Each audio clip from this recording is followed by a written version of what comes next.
হিন্দু সম্প্রদায়ের একজন দিদি আমার বাসায় মাঝে মধ্যেই আসেন এবং কয়েকদিন থাকেন। আমার বাসায় থাকা অবস্থায় যদি তিনি মনে মনে নিজ ধর্মীয় মন্ত্র পাঠ করেন, আমার গুনাহ হবে কিনা? এর কোনো প্রভাব আমার বাসায় পড়বে কিনা?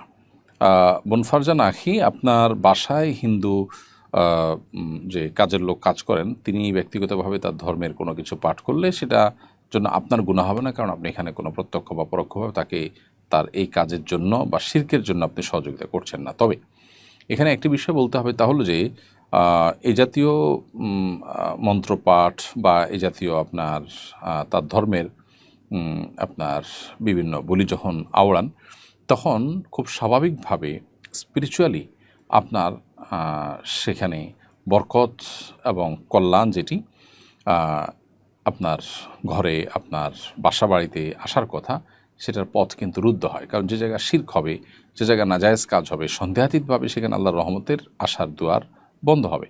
হ্যাঁ, যতক্ষণ মন্ত্র পাঠ হবে ততক্ষণ হতে পারে এর প্রভাব আর বিশ্বময় থাকতে পারে। এই জন্য আপনি কোনো মুসলিম কোনো ইমানদারকে যদি আপনি কাজের লোক রাখেন, সেটা আপনার জন্য এই দৃষ্টিকোণ থেকে ভালো। মৌলিকভাবে অমুসলিমকে কাজের লোক হিসেবে রাখতে কোনো বাধা নেই, নিষেধ নেই, আপনি রাখতে পারেন।